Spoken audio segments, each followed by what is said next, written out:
In today's video, I'm going to teach you how to use deep search results in Grok, Settings Guide 2026. First, open your browser and head over to grok.com. You can use Grok without signing in, but if you want your settings and conversation history to be saved, it's worth logging into your account. A quick sign-in ensures your deep search preferences carry over between sessions, which makes your workflow smoother the next time you return. Once you're on the home page, you'll see the Grok chat interface front and center.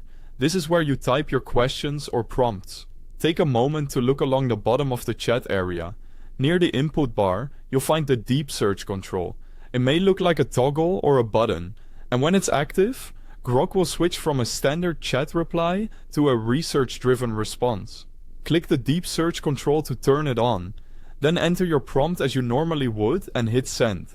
Deep search will take a moment to run and then present results that look a bit different from a regular chat message. One of the first things you'll notice is the presence of inline numerical citations, like bracketed numbers. These are clickable. Select a number to reveal the source link, which appears right below the response or in a dedicated side panel, depending on your layout. This makes it easy to verify claims and follow the trail back to the original material. Instead of a single chat bubble, deep search often produces a structured research summary. You might see section headers, organized points, and a concise conclusion.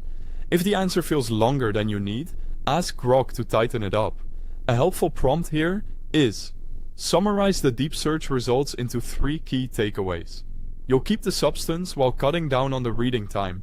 From there, you can refine without starting over. Build on the results you have by being specific about what you want next. Try saying, deep search further into specific subtopic from those results. Grok will use the context it has already gathered and dig deeper, which is faster and usually more consistent than beginning a brand new thread.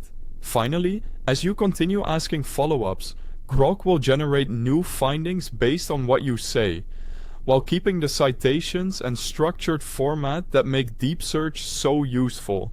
Use this iterative rhythm.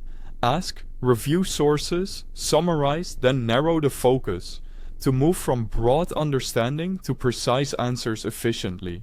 That's all you need to start using deep search effectively inside Grok and to turn research into clear, verifiable insights.